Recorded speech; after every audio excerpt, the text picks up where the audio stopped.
सत साहिब सतगुरुदेव की जय। बंदी छोड़ कबीर साहिब जी की जय। बंदी छोड़ गरीबदास जी महाराज जी की जय। स्वामी राम देवानंद जी गुरु महाराज जी की जय हो।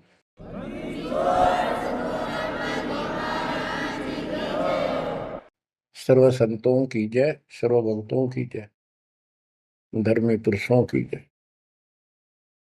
श्री काशी धाम की जय, श्री सुडानी धाम की जय, श्री क्रोथा धाम की जय, श्री बरवाड़ा धाम की जय। सत साहिब गरीब नमो नमो सत पुरुष को नमस्कार गुरु की नहीं। सुर नर मुनिजन साधुआ संतों सर्वस दीन। सतगुरु साहिब संत सब दंडवतम प्रणाम। आगे पीछे मध्य हुए किनको पूर्व। कबीर सतगुरु के उपदेश का सुनिया एक विचार। जय सतगुरु मिलते नहीं जाते नरक द्वार। नरक द्वार में दूत सब करते खेचातान। उनसे कभू नहीं छूटता फिरता चारों खाने। कबीर चार खानी में भरमता कबहू न लगता पार। सो फेरा सब मिट गया मेरे सतगुरु के उपकार। जय जय सतगुरु मेरे की जय जय सतगुरु मेरे की। सदा साहिबी सुख से वसियो अमरपुरी के डेरे की। जय जय सतगुरु मेरे की जय जय सतगुरु मेरे की। सदा साहिबी सुख से वसियो सतलोक के डेरे। निर्विकार निर्भय तू ही और सकल वैमान। जी साधो और सकल वैमान। सब पर तेरी साहिबी सब पर तेरी साहिबी। तुझ पर साहिब ना निर्विकार निर्भय। परमपिता परमात्मा कबीर परमेश्वर जी की असीम श्रद्धा से बच्चों आपको अमर कथा सच्चा ज्ञान सुनने को मिल रहा है। आपकी किस्मत परमाने अलग लेखनी से लिखी है, अलग आपका अकाउंट है जिस पर काल का कोई अधिकार नहीं है। बच्चों, परमात्मा का एक एक शब्द अपने को सत्य मानना होता है। या तो भक्ति पर लगो मत भोगो कष्ट। भक्ति पर लग के भी और भक्ति मार्ग में अविश्वास होता है तो वो प्राणी सफल नहीं होता। जैसे दास को पहले शुरुआत में परमात्मा की चाह खूब थी और ये सुना करते थे द्रौपदी का चीर मिट गया, नरसिंह दास भगत की कुंडी भगवान ने ली। तो इस तरह की बातें आत्मा मानती थी भगवान कुछ भी कर सकता है, पर कोई कह देता था नहीं ऐसा नहीं हुआ करता है, तो वैसे भगवान की आस्था बनाने के लिए कह रखा है ऐसा नहीं हो सकता। तो मन ये भी मान लेता था कि ऐसा ना होगा, पर भगवान तो है। केवल इतना मानकर भक्ति कर रहे थे, दीक्षा भी ले ली थी। और फिर परमात्मा ने ऐसा अजब गजब किया, वो सारी शंका मिटा दी। लोहे की जाली को 1 फुट से ज्यादा बढ़ा दिया, और दोनों को बढ़ा दिया, एक को नहीं। तो बच्चों, विश्वास बहुत जरूरी है। जैसे आपको उदाहरण दिया जाता है सत्संग के माध्यम से। एक गांव के बाहर दो साधक साधना कर रहे थे।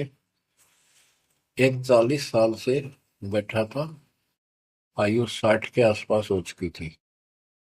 दूसरा 4 वर्ष से साधना करने लगा था, वो भी घर त्याग कर बाहर आश्रम बना रखा था। तो बच्चों, वैसे तो साधना दोनों की ही शास्त्र विरुद्ध थी। पिछले संस्कार से प्रेरणा इतनी प्रबल हो जाती है कि आत्मा भगवान की तरफ तड़प जाती है, उसको खोज के लिए निकल पड़ती है, और जैसा कोई मार्गदर्शन मिलता है उसी अनुसार अपना सारा जीवन कुर्बान कर देती है।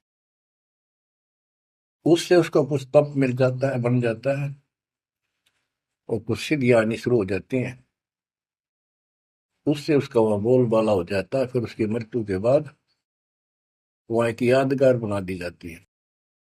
वो नरभाग, आप तो नरक में गया, आने वाले उस गांव की कई पीढ़ियों को भी नरक भेजने का सामान तैयार कर गया। आने वाली पीढ़ियां उसी को मत्था टेक टेक के उस कब्र पे, उसकी मूर्ति पे, और अपनी मनोकामना पूर्ण करवाती हैं। होता किसी का कुछ नहीं, पर वह भावना बन जाए, एकाधिक वैसे सूत बैठ जाए, दाव लग जाए स्वाभाविक।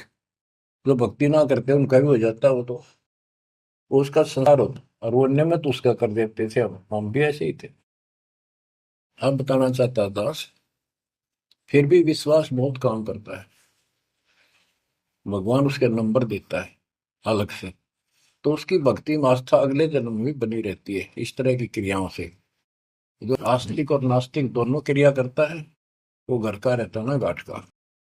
एक देवदूत आया करता था ऊपर से, विष्णु जी के लोक से, और वो आकर के उन दोनों भक्तों से काफी देर तक चर्चा परमात्मा की करता था। प्रश्न करते रहते थे, भगवान ठीक है, वहां की व्यवस्था कैसी है। तो वो दोनों, ये देवदूत दोनों भक्तों के पास घंटों बैठ कर जाया करता था। देवदूत से भगवान ने पूछा भी, विष्णु ने, कहा जाता है ये ऐसे ऐसे आपके भगत हैं, बहुत गजब के, कुर्बान हाथ के लिए तो उस गांव में, और मैं वहां बैठ रहता हूँ कुछ देर जाके, आपके ऊपर तो कुर्बान है। तो भगवान बोले, विष्णु जी बोले, विष्णु भगत तो एक है, एक तो वैसे टाइम पास करे। देवदूत बोला, जी वो होगा जो 40 साल से आपके लिए कुर्बान अगर छोड़ के आया हो। तो भगवान बोले, ना, दूसरा, कि 4 साल से बैठा है वो भगत है, उसको मुझ पर विश्वास है और बड़े पर को विश्वास नहीं है। ये बात उस देवदूत का गले नहीं उतरा, ये तो हो ही नहीं सकता। तो भगवान ने समझ लिया कि देवदूत ये विश्वास नहीं मेरी बात पे। तो विष्णु जी बोले, भाई एक काम करना देवदूत, आज तू लेट जाना समय से, दोस्त जिस समय जाता है, और फिर वो पूछेंगे कारण लेट होने का, उनको फिर ऐसे बताना कि आज भगवान ने समय दे रखा था कि दोपहर को सुई की नोक में से, जिसमें धागा सुई के नक्के में के सुराख में हाथी निकाल लेगा भगवान, और कहना कि मैं उसको देखने के लिए रुक गया। और भगवान ने हाथी उस सुई के नक्के में के निकाल दिया।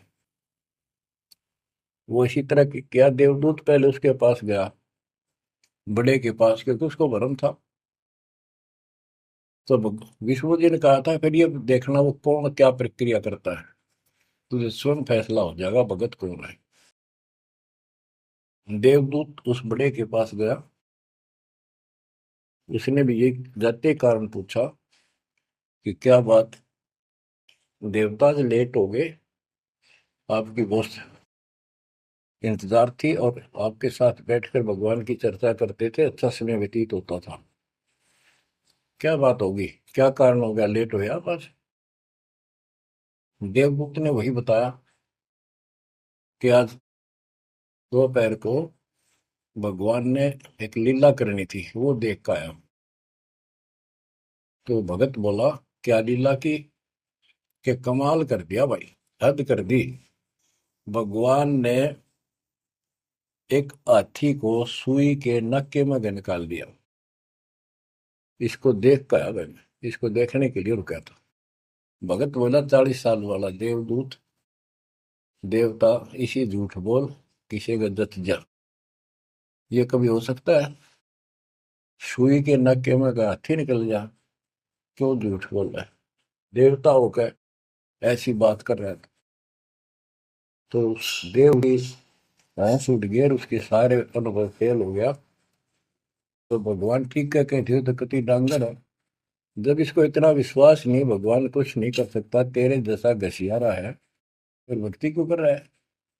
देवदूत उठ कर चल पड़ा। फिर वो 4 साल वाले के पास गया। उसने सोचा, यूं तो मारा धमका दे मेरे को, गुस्से होएगा, इसको तो ज्ञान ही कुछ नहीं होगा अभी तक। उस 4 साल वाले ने भी, भगत ने पूछा, देवदूत कभी लेट हो गए, आपके आने की बड़ी इंतजार रहती थी, आज तो सोच लिया था शायद नहीं आएंगे, क्या काम हो गया ऐसा कोई, हमें भी बताओ। देवदूत बोला, भाई क्या बताऊं, झूठ मैं कह नहीं सकता और सच्ची किसी का गला उतरती नहीं। भगत बोला, बताओ तो सही क्या बात है? क्या दोपहर को भगवान ने एक लीला करनी थी, मैं उसको देखने के लिए रुक गया। क्या लीला थी? देवदूत बोला, सुई के नक्के में क्या भगवान ने हाथी निकालना था। भगत बोला, फिर क्या हो गया? कि वही निकाल दिया, कमाल कर दिया। बोला, बस भगवान ने निकाल दे सारी पृथ्वी ने, धरती ने सुई के नक्के में गया, आप हाथी में आश्चर्य कर रहे हो? तो देवदूत ने सीने से लगा दिया उस बालक को। मैं बोला, धन्य तेरे माता पिता जिससे जन्म हुआ। भक्ति कर विश्वास नहीं तो खाक भक्ति है वो। कह कबीर सुनो विषा दो, मैं तो हूँ विश्वास में। तो अपने इस परमात्मा की भी क्या पे अविश्वास नहीं होना चाहिए। और ये धीरे धीरे आपके साथ भी परमात्मा ऐसी लीला करते रहेंगे और कर भी दी होगी। और ना भी हो तो इतने सारे प्रमाण दिए जाते हैं, विश्वास कर लेना, परमात्मा की भक्ति से दूर ना होना। बच्चों, आपको अजब गजब का ज्ञान दास बता रहा है, जो संत गरीबदास जी ने परमात्मा से प्राप्त हुआ। और ऐसा निर्णायक ज्ञान है, इसका रिजल्ट इस पूरी कथा का फिर बाद में आपको बहुत अच्छा निष्कर्ष मिलेगा। पार्वती जी शिव की पत्नी और 108 बार मर चुकी थी। 109वें जन्म में भी उसने शिव जी को ही पति बनाया। ये संस्कार था उनका। नारद मुनि ने एक दिन आके पार्वती जी को समझाया कि हे माता, भगवान शंकर जी के पास एक ऐसा मंत्र है जो आपको बता देना, उस नाम के जाप से आप अमर हो जाओगे। अन्यथा आप 108 बार मर चुके हो, और वो भगवान उसकी प्रमाण के लिए आपके शरों की खोपड़ी की माला बना रखी है। 108 है, गिन दिए। पार्वती जी बोली, भाई नारद बिल्कुल सही है, 108 है। मैं पूछती हूँ ये किसके के क्यों क्या है, तो वो टाल मटोल कर जाते हैं। तो हे माता, आपका जन्म मरण मिट जाएगा। तो वो बोली, भाई ये मेरे बात समझ में नहीं आती कि शिव महाराज जी मेरे से कुछ नहीं छुपाते, और इसने ये कैसे छुपा रखा मंत्र मेरे से, मेरे से बहुत प्यार करते हैं।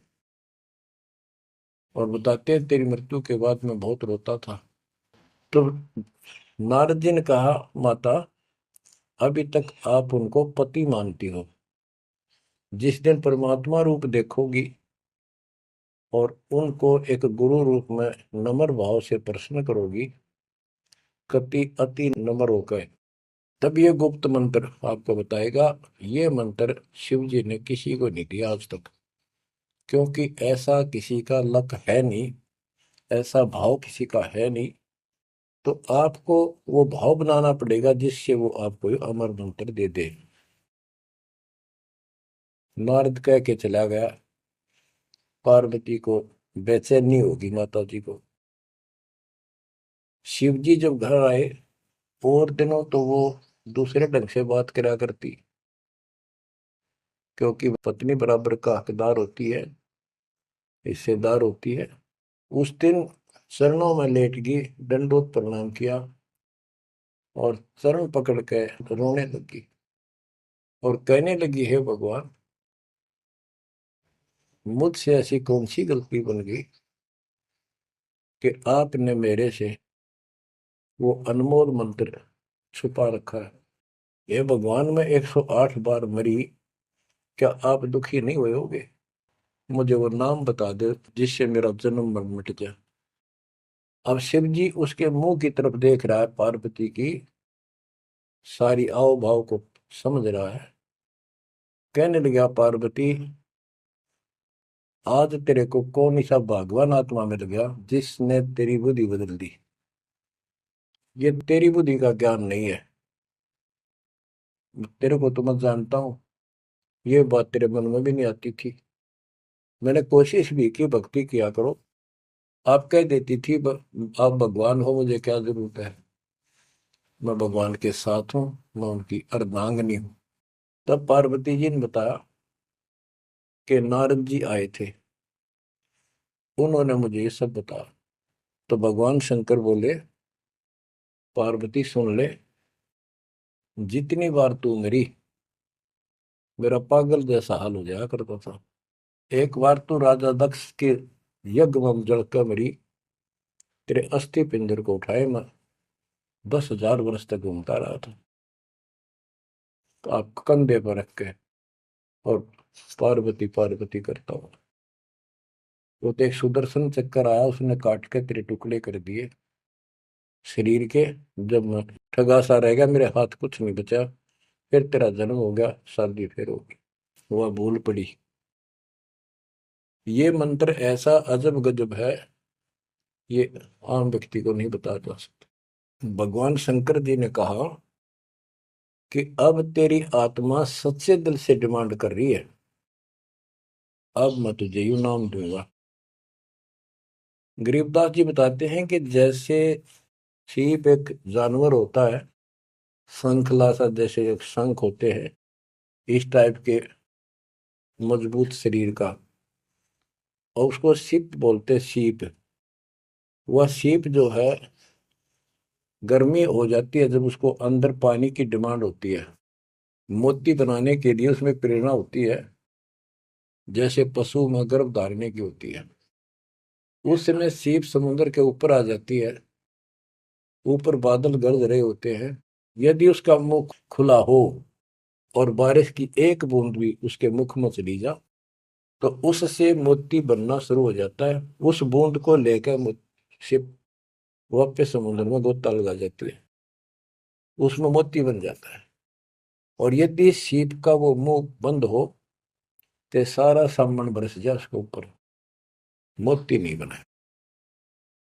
तो पार्वती को समझाया कि अब तेरी सीप का आत्मा का मुंह खुल चुका है, अब मैं यू नाम दूंगा, असर करेगा। और पहले तेरी सीप आत्मा का मुंह बंद था, इसलिए ये उन्मोद मंत्र ऐसे व्यर्थ नहीं कर सकता था। फिर कहा कि चलो, सुबह सुबह एकांत स्थान पर पहुंच गए। वहां एक सूखा वृक्ष था, पत्ते भी नहीं थे, उसके नीचे बैठ गए और बच्चों वहां फिर दोनों हाथों की ताली बजाई। तो आसपास के पक्षी उड़कर भाज गए, इतना शोर हुआ। और जो अंडे थे वो बच्चे बढ़ के उड़ गए। उसी वृक्ष की खोगड़ में एक खोखले स्थान पर तोते के अंडे थे। वो जो अंडे थे उस स्वस्थ अंडे तो बच्चे बढ़ के उड़ गए। अस्वस्थ था एक अंडा, कति खराब हो गया था, गंदा हो गया था, वो वही रह गया। भगवान शंकर को पता नहीं था कि इसमें कोई तोते के बच्चे भी हैं, अंडे भी हैं। उनको मालूम था कि अंडे भी होंगे तो बच्चे बनकर जा चुके होंगे। अब बच्चों, बहुत सी कहानी इस एक ही कथा से आपको समझ में आएगी। जैसे ये क्या करते हैं, भक्ति ना करके मृत्यु के प्राप्त हो जाते हैं, फिर क्या करते हो, अस्थियों को उठाते हैं, जड़ी हुई हड्डियों को, उनको उठाकर गंगा में बहा के आते हैं। उनका उद्देश्य तो ये होता है कि इसको इतने गहरे पानी में डाल दे कि जो व्यक्ति मर जाता है, स्त्री या पुरुष, जब वो प्रेत बन जाता है तो अपने घर आता है। घर में वो अपने बॉडी को खोजता है, फिर वो जाता है शमशान घाट पे। उसको एहसास होता है कि ये ताजा ताजा जो फूके गए हैं ये तेरी हड्डी है। उन हड्डियों को अपनी मान कर उनका चिपक जाता है भूत, और फिर कभी घर और कभी उन हड्डियों के पास वहां चक्कर काटता रहता है और परिवार वालों को तंग करता है। तो क्या कर, इसीलिए उसको उन हड्डियों समेत उठाकर उसे इसी जगह डालते हैं, उसको भेदा नहीं लगता और वो भटक भटक के चला जाता है। तो बच्चों, अब हमने न तो ये क्रिया करनी क्योंकि हम भूत बनाए को नहीं, हमारी सच्ची भक्ति है और उससे कोई समाधान नहीं हो जाता। तो इसी प्रकार जो दास बताना चाहता है कि मरने के बाद भी उन हड्डियों को भी वो जीव अपना मान रहा था कि मेरी है, उनके चिपक जाता है। इसी प्रकार जो गंदा अंडा हो गया था, वो आत्मा उसका चिपकी हुई थी कि मेरा है। हालांकि वो कति खत्म हो चुका था, कुछ दिनों में उसकी वो सूख जाता, खत्म हो जाता, फिर वो उसको छोड़कर चलती। तो वो आत्मा उसके साथ चिपकी हुई थी। उधर से पार्वती जी को कथा सुनाना शुरू कर दिया, अमर कथा सुनाई। क्योंकि गरीबदास जी कहते हैं, कबीर साहब ने बताया, हम बैरागी ब्रह्मपद सन्यासी महादेव, सोहम मंत्र दिया शिव जी को, वो करे हमारी सेव। तो कबीर साहब ने इन सब को यो अमर ज्ञान सुनाया था, सतलोक वाला, सृष्टि रचना सब सुनाई। भगवान ऐसा है, भगवान ऊपर है, भगवान ऐसा है, वो सबका मालिक है। जब तो मान ली, प्रथम नाम एक ले लिया, किसी को ओम दे दिया, किसी को सोम दे दिया, किसी को श्रीयम हरियम दे दिया, किसी को किलियम। इस तरह इनको अपना बनाया परमात्मा ने। और फिर सोचा था कि दोबारा मैं आऊंगा, अगर इनकी बुद्धि काम करेगी, इनकी आस्था ठीक रही, तो फिर नए सिरे तो मंत्र पहला दूंगा। जब दूसरी बार परमात्मा गए तो इन सब की बुद्धि काल ने फेर दी। इन्होंने सुनी भी नहीं कबीर साहब की बात। तो कबीर साहब वापस आ गए। अब वो ज्ञान शिव जी को था, पार्वती को बताया और मंत्र दिया उसको। अब बच्चों, 5 नाम शिव जी को बताए थे, लेकिन शिव जी विशेषकर एक सोहम मंत्र ही जाप करता है। ये चक्कर ये है कि जो गुरु बताते हैं हम उस पर ना रुक करके फिर मनमुखी जरूर करते हैं कोई कोई।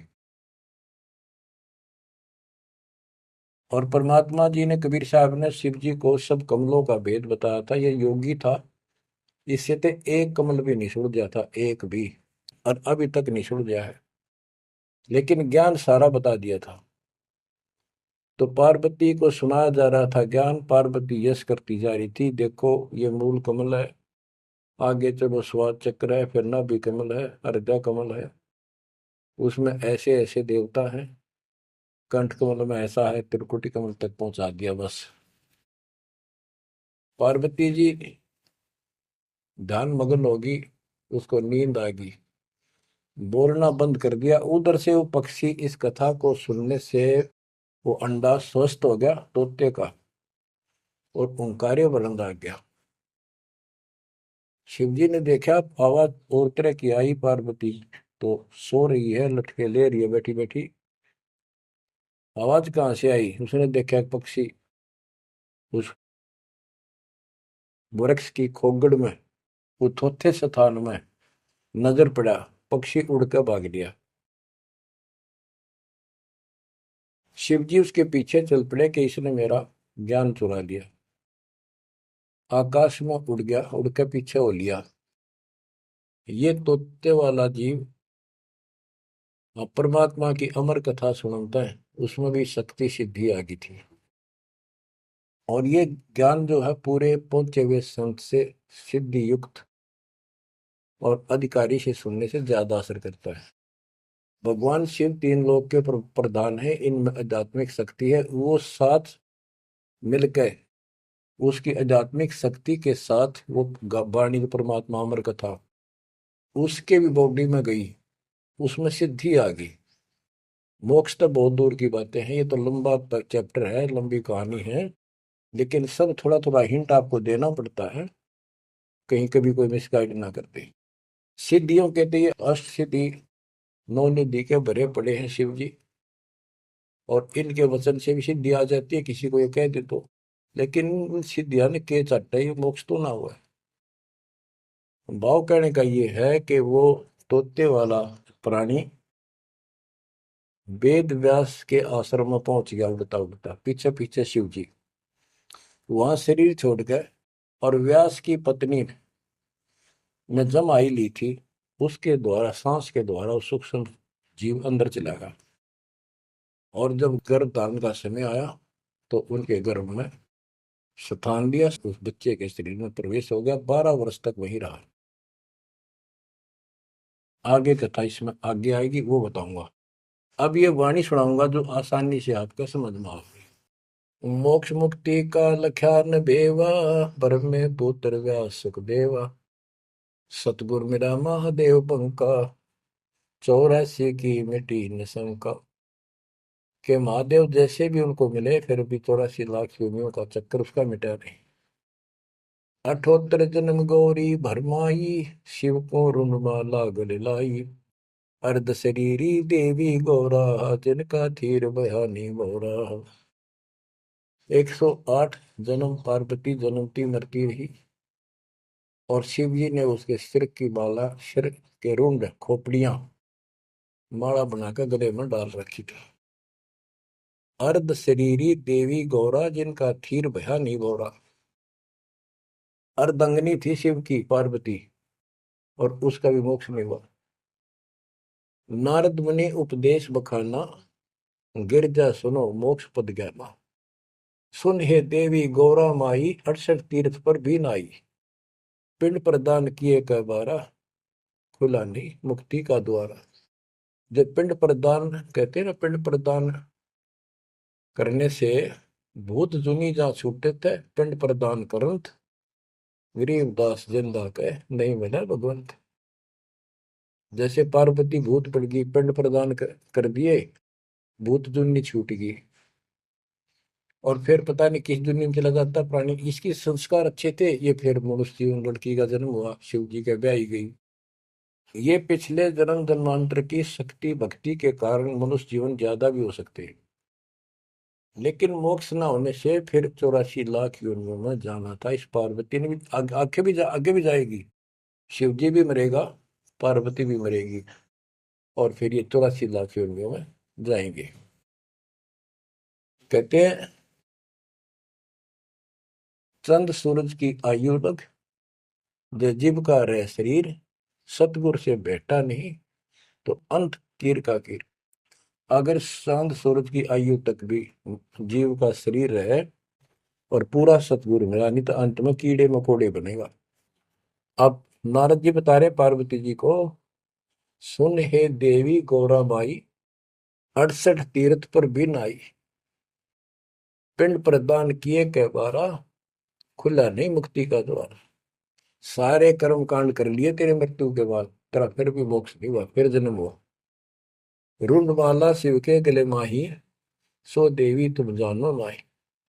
ग्रीव रुंडमाला शिव के गले, गिरजा के सब शीश। भक्ति दुराई देव को ना परसा जगदीश।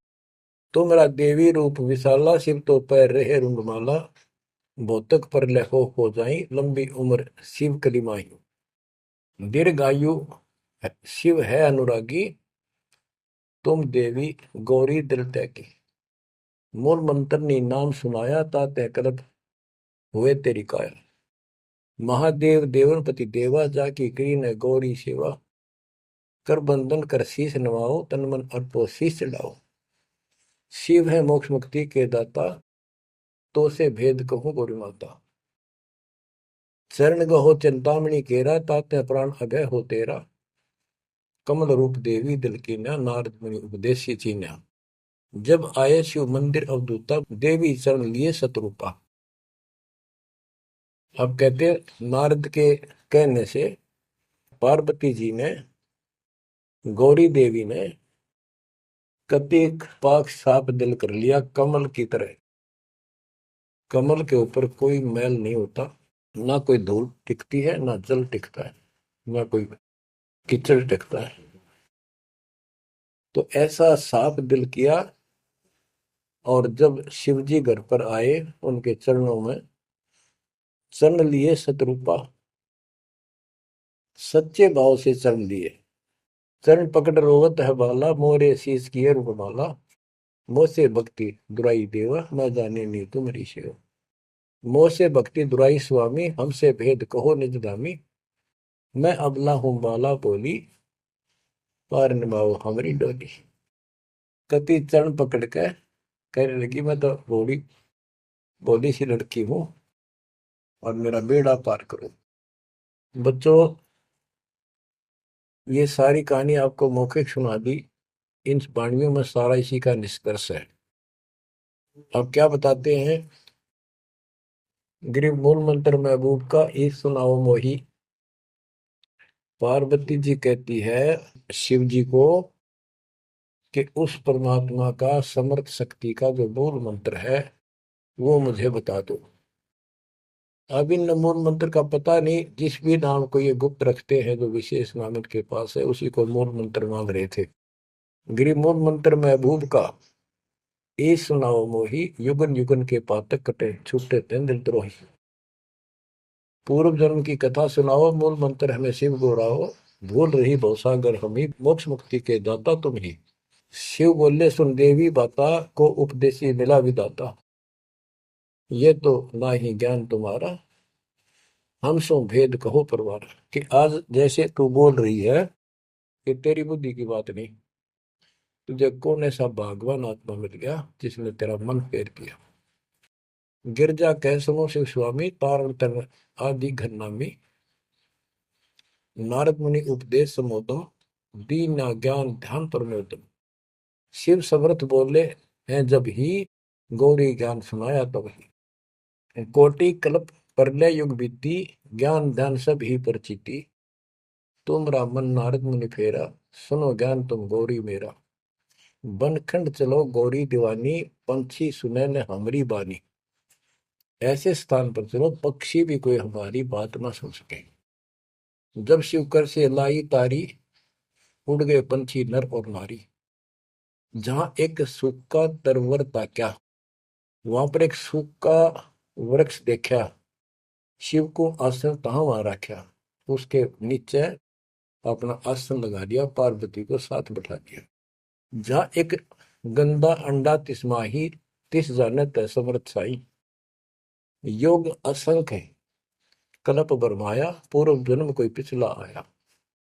अब तुम सुनो गौरी मेरा ज्ञाना, आसन मुख कर कोटिसाना। आसन पदम लगाओ गौरा, मेर दंड सुधा कर भोगा। गिरिप आसन पदम लगाए कर, भंवर चुड़ाओ सुन। अनहद नादू बाजही, जहां लगाओ धुन। और क्या बताते हैं कि उस वृक्ष की खोगड़ में गंदा अंडा पड़ा था, और उस गंदे अंडे वाले जीव के असंख्य जन्म 84 लाख योनियों में हो चुके थे। यहां से उसके भाग जागे, और तो पक्षी बन के उड़ गए, वो पक्षी बन नहीं पाया। वो बाद में उड़ा जब उसने सारी कथा उसके ऊपर असर कर गई। जैसे बच्चों बहुत बार बताते हैं, दास आपको बताता है कि ये अमर कथा जो गरीबदास जी की वाणी है, यह शिव जी वाली अमर कथा से कई हजार लाख गुना ज्यादा शक्तिशाली है, ज्यादा प्रभावी है। अब ये कथा सुनाने का मुझे कोई उद्देश्य नहीं, इसमें से ऐसा निष्कर्ष निकाल लूंगा आप हैरान रह जाओगे। जैसे एक सर्प कांटे का इलाज करता है, अब तो दवाइयां चल गई, पहले गार्डू होते थे, मंत्र बोलकर जहर तार देते थे। जिसको सर्प ने काट लिया वो अचेत हो जाता था, कति बेहोश जैसे मर गया हो, सांस सांस आते थे। और गार्डू क्या करता है, एक मंत्र 5-4 पंक्तियां होती हैं, उसको सिद्ध करता अपने जीवन में, 5 4 7 10 साल लगा के वो वाणी सिद्ध हो जाती है। फिर तो उसको बोलता रहता उसके ऊपर साथ बैठ के उस सर्प जैसे व्यक्ति पर। उस समय वो सर्प जैसा व्यक्ति अचेत होता है, ना वाणी सुन रहा है ना उसको समझ रहा है इसका अर्थ क्या है। तो कुछ समय के बाद वो उस वाणी के प्रभाव से उस शरीर का विष खत्म हो जाता है और वो व्यक्ति जीवित हो जाता, सचेत हो जाता है। इसी प्रकार बच्चों, परमात्मा की अमर कथा जितना जिस जो सक्षम है उसके मुख से जिस सुनी जाती है, तो उस सत्र का उसको लाभ अवश्य मिलता है। तो ये गंदा अंडा था, इसके साथ जीव चिपका हुआ था। ये गंदा अंडा ना सुन सका था, ना बोल सके था, ना वो कह क्या रहा है शिव जी वो समझ सका था। और उस वाणी के बोलने से वो अंडा भी स्वस्थ हो गया, उसमें बच्चा भी बन गया, उसका पांख भी जाम आई और वो उड़कर भाग भी गया। इसी प्रकार जो आज मानव के ऊपर रहम हुआ है, गरीबदास महाराज जी की अमरवाणी इससे भी ज्यादा स्ट्रोंग है। और ये अब दास के बुक से चला करेंगी अखंड पाठों में, आसपास के पक्षियों पर भी असर करेगी। आसपास के पशु पक्षी जीव जंतु पेड़ पौधों सब का ऊपर ऐसे असर करेगी जैसे इस पर किया था। और ये सब धीरे धीरे यहाँ से शरीर छोड़ते जाएंगे और मनुष्य जीवन पाते जाएंगे। ये सीधे फिर आके मालिक के चरणों में आएंगे। बच्चों, भक्ति जरूर करेंगे, भक्ति करेंगे तो मालिक कहीं ना कहीं उनको मिलेगा। अब मैं सुखदेव ऋषि की बुक सुनाता हूँ, पार्वती का तो दिया। अब एक बात विचार करो कि जहां पार्वती जी को मंत्र मिला, अमर मंत्र मिला, वो नाम मिला भक्ति करने का, यानी वो शिष्या भई, तो वो स्थान पार्वती के लिए तो अमरनाथ हो सका है। ये जो वहां आजकल जावे हैं मत्था टेकन देखन दर्शन करन, उनके लिए अमरनाथ नहीं है वो। अब जैसे आपने जिस भी आश्रम नाम दान केंद्र पे या कहीं भी दास से दीक्षा ली है, आपका वो स्थान अमरनाथ है। लेकिन उस स्थान से कुछ नहीं लेना देना, मोक्ष नाम से होगा। तो बच्चों, उस स्थान से मोक्ष नहीं है, वो स्थान तो आपको जिंदगी भर याद रहेगा, मुझे वहां दीक्षा मिली थी, बस इतनी बात है। और ये अमर ज्ञान मुझे प्राप्त हुआ था। लेकिन मुक्ति नाम से होगी। और जो बोले आत्मा इतने ऊंचे पहाड़ों पर जाते हैं दर्शन करके आवांगे। अब विचार करो, जैसे दास ने बहुत बार समझाया आपको, ये तीर्थ क्या होते हैं, ये धाम क्या है। जैसे पार्वती को वहां नाम लिया, नाम लेकर अपने घर ना आएगी, अब भक्ति करिए, वहां क्या रखा है। अब जैसे तीर्थ हैं, वहां किसी ऋषि ने भगत ने कोई तालाब का सहारा तक है, क्योंकि पहले पानी नहाने धोने का पीने का तालाब ही होते थे, कुएं भी बहुत गहरे होते थे, एक आदमी नहीं खोद सकता। तो वहां बैठ कर अपनी भक्ति करता था, जैसे भी उसने डले डोए। क्योंकि सत साधना तो आपको ही मिली है, पूरे विश्व को चार चार युग के बाद मिलेगी। तो वो जैसे भी तप किया, कुछ किया उसने, जैसा भक्ति की, उस आधार से वो उस लोक में चला गया। और अब वहां कुछ नहीं। अब जैसे हम किसी का एक हमाम दस्ता ले आते थे और उसमें सामग्री कूटते हवन की और वापस देते थे मांझ धो के। हमाम दस्ता होता है लोहे का उखड़ सा, एक डेढ़ एक फुट का उसका मुसड़ सा होता है लोहे का ही, उससे वो कूटते हैं जैसे चटनी कुटे आ रहे कुंडी में। तो हमाम दस्ते में थोड़ी बहुत स्मेल थी और 5-4 दिन में वह भी खत्म होगी। जिसका मांग के लाए तो उसको दे आए, तो उन घर वालों को महसूस हुआ कि इसमें कुछ स्मेल आवा है, तो कोई सामग्री कूट रखी है। और कुछ दिन के बाद वो स्मेल भी खत्म होगी और वो सामग्री सारी कति साफ करके अपने घर रख ली। अब उस स्मेल को सूंघ बार बार को हो कमाल हो गया, बड़ी स्मेल आई, फिर वह खत्म होगी, चलो स्मेल लेके आते हैं। उस स्मेल से कुछ नहीं होने का, उस सामग्री से गूगल खेओ, वह बनानी पड़ेगी। इसी प्रकार मोक्ष प्राप्ति के लिए यह साधना करनी पड़ेगी। तो वहां जाने से कोई लाभ नहीं जहां पर कभी कोई ऋषि ने कोई साधना की थी, वो तीर्थ बने हुए हैं। तो काल ने परमात्मा से कहा था, जो मालिक आए थे जोगजीत रूप में, अपने बच्चे ज्ञानी के रूप में, जोगजीत रूप में, सहजदास रूप में, कई रूप में आते रहते हैं। तब काल ने सारी वचनबद्ध करा के मालिक को और फिर अपनी वह दुष्टता दिखाई थी। यूं कहा था, जाओ ज्ञानी वैसे जाओ, जोग जीत संसारा, जीव न माने कहा तुम्हारा।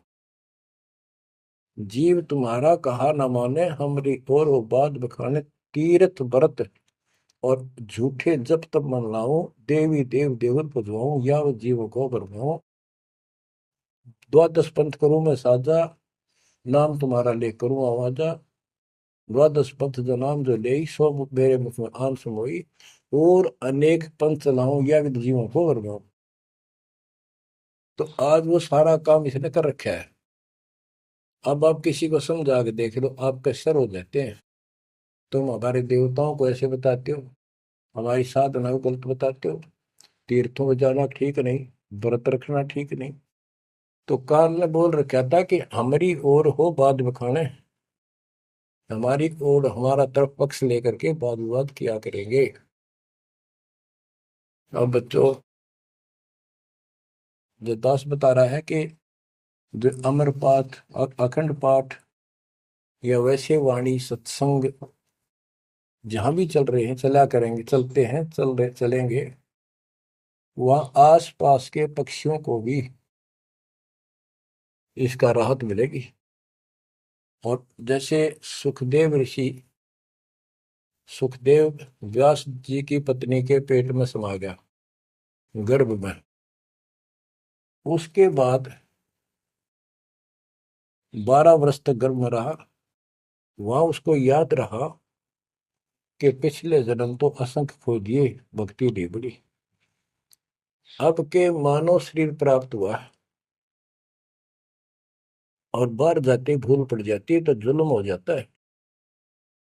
इस डर के मारे गर्भ से बाहर लिया।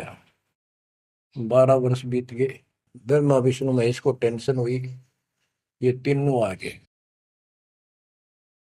इन्होंने कहा कि सुखदेव बाहर आओ, 12 वर्ष तक गर्भ में ठीक नहीं, हमारी मर्यादा खत्म होती है। 9 महीने भी माताएं गर्भ में बच्चा रखती है, बहुत परेशान हो जाती है, और 12-12 वर्ष रक्षा करेंगी, ये गलत परंपरा डलती है, आप ऐसा ना करो, बाहर आओ। तो सुखदेव ऋषि ने कहा कि हे परवरदिगारो, हे भगवानो, अब मुझे ज्ञान हो गया, बाहर आती है आपकी माया, यह त्रिगुणमयी माया हमें अचेत कर देती है, सब बुला देती है, इस माया ने रोक दो, फिर मैं बाहर आऊं। इन्होंने कहा भाई ज्यादा हम भी नहीं रोक सकते, ये हमारे से भी बहुत ज्यादा प्रबल है, हमारे बस की बात नहीं है, बस कुछ सेकंड के लिए रोक सकते हैं। तब उसने कहा जी कुछ सेकंड के लिए रोक दो। तो कुछ क्षण के लिए रोकी, इतना में सुखदेव बाहर आया। तो उसको भक्ति की प्रेरणा बनी रही, भगवान की याद रही। उसी समय 9 नाथ 84 यानी 93 बच्चे और लड़के पैदा हुए, ऐसा इत्तेफाक था, संस्कार था उनका।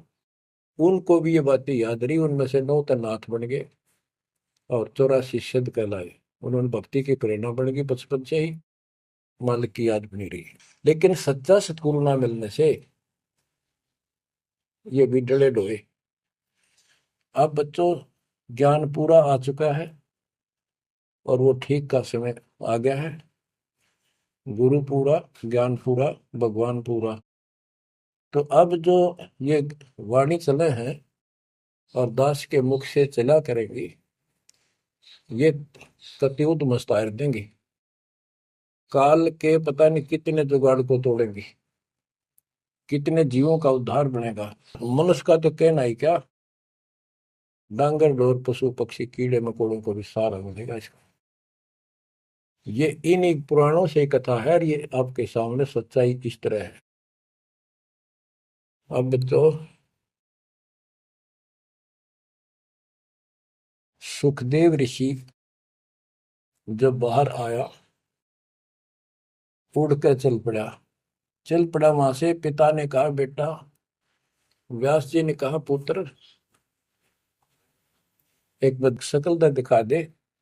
12 वर्ष इंतजार की, पुत्र होगा। तब उसने कहा एक देवा दूतम, कोई किसी का पिता नहीं पूतम। पिताजी पता नहीं कितनी बार तू मेरा पिता बन लिया, पता ना कितनी बार मैं तेरा पिता बन लिया। अब मुझे समझ में आ गई है, मैं आपकी तरफ देखूं नहीं, मेरा मोह बन जाएगा। ये छूत की बीमारी है, ये मोह। ये विस्तार से फिर कभी बताएंगे।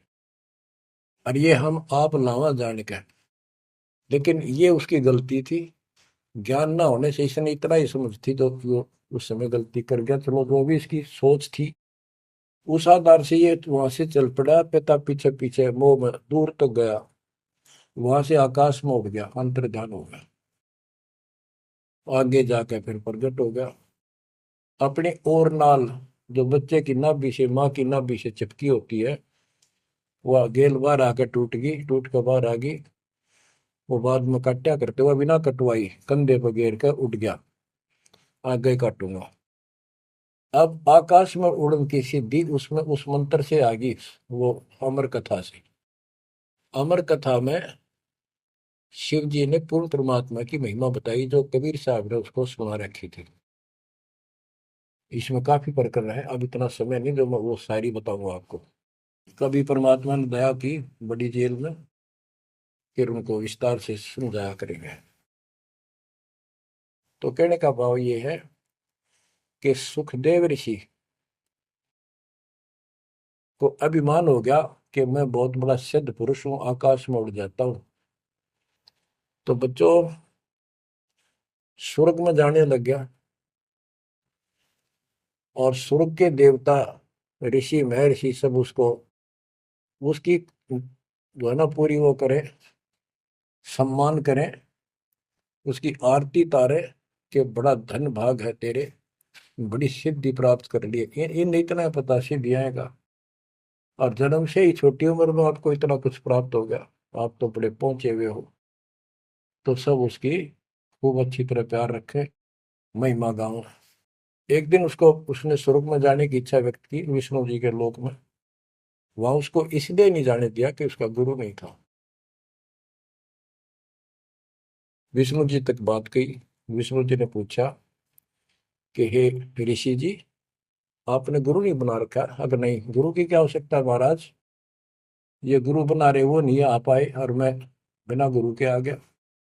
विष्णु भगवान बोले ठीक है, वो अलग बात है, या वही रह सकता है जो पहले गुरु बनाओ। फिर एक बीमारी और अहंकार के, मेरे बराबर पृथ्वी पर कोई गुरु नहीं, मैं बाल ब्रह्मचारी, वहां कोई ऐसा संत नहीं, मैं बनाऊं गुरु किसको? विष्णु जी ने कहा कि राजा जनक मेरे परम भक्त है, आप उनसे दीक्षा लो। यूं कह के विष्णु जी चले गए, उसको बाहर निकाल दिया पार्षदों ने। वो स्वर्ग में आए, वहां सारी कथा बताई। फिर अन्य स्वर्ग, कोमर स्वर्ग, फिर ऋषियों के पास आए नीचे, उन्होंने उनको बताया तो सब ने कहा कि सुखदेव बहुत बड़ी गलती कर रखी है, गुरु नहीं बनाएगा, गुरु नहीं बनाएगा तो गधा बनेगा। तो पिछले जन्मों में उसको एकदम वो रील सी चल गई कि मैं कभी गधा बना था एक बार, और अंधा हो गया, स्वामी ने छोड़ दिया, कुमार ने, और मैं भटकता भटकता इन नाले में फंस गया। मेरा पुली बना ली लोगों ने, आन जान लगे। मैंने कहा नहीं, भटक के भूखा मर के, भूखा होकर तो मरा, प्राण निकले। उस भय से उसको चिंता बनी। फिर अपने पिता के पास वापस आता है। व्यास जी देख के बड़े खुश हुए कि बेटा आ गया। सारी बात पूछी तो सारी अपनी समस्या बताई पिताजी के सामने। पिताजी ऐसे ऐसे बात है, भगवान ने कहा कि राजा जनक को गुरु बनाओ। तो व्यास जी, क्योंकि जितने भी महापुरुष है वो एक सुर में बोलते हैं, उनको इतना ज्ञान तो है, गुरु बिन बात नहीं बनती। उसने विशेष ज्ञान तो सुना नहीं था, वो बैटरी चार्ज होगी, उसने उड़ा उड़ा फिरा था, उससे ज्ञान था ही नहीं इसको। तो व्यास जी बोले, रे बेटा, मैं तो खुश था, चलो बेटा ना मेरे पास आया, पर यूं चर्चा तो चल रही है व्यास का बेटा इतना पहुंचा हुआ है, अतने गुरु नहीं बना रखे मैं तो तुम्हें कमाल कर दिया। तो दो कोड़ी का जीव नहीं, कल नहीं ये तेरा प्राण छूट जाएंगे या बैटरी खत्म हो जाएगी और नरक में जाएगा बेटा, गुरु बिन बात पड़ती है। तो आखिर में हार कहने बोला, हे गुरुदेव, हे पिताजी, मैं कैसे गुरु बनाऊं राजा जनक को। राजा जनक गृहस्थी भाई, ओए होए, और कैसे शीश निभाऊं जाए। जनक विदेही राजा भाई, कैसे शीश निभाऊं जाई। ओहो। सुखदेव बोले, ज्ञान विवेक का हमने स्त्री का मुख नहीं देखे। तो उसके पिताजी बोले, जो भगवान ने कह दिया, और तू अब भी अगरम बगरम कर रहा है, एक अन्य का जीव नहीं, तेने ज्ञान भी क्या आएगा, कहाँ जाएगा फिर तू, वहां तेरे को बढ़ने नहीं देंगे स्वर्ग के अंदर। जो मरता क्या नहीं करता, राजा जनक के द्वारे गया, वहां चरणों में माथा टेका और अपने कल्याण का मार्ग पूछा। बच्चों, क्योंकि यहाँ समय बहुत कम मिलता है, इससे बहुत सी जानकारी होगी आपको, अजब गजब ज्ञान होगा। क्योंकि अभी तक दास ने आपको केवल प्रमाण दिखाए, सारे ग्रंथ सुन जाए और एक नंबर का ज्ञान आपके हृदय में जमा दिया कि जो दास कह रहा है वो सारी सच्ची है। अब दास कोड वर्डों में, संकेतों में भी ज्ञान समझाएगा, तो भी आपकी आत्मा गिल्ला कैच करेगी साथ के साथ।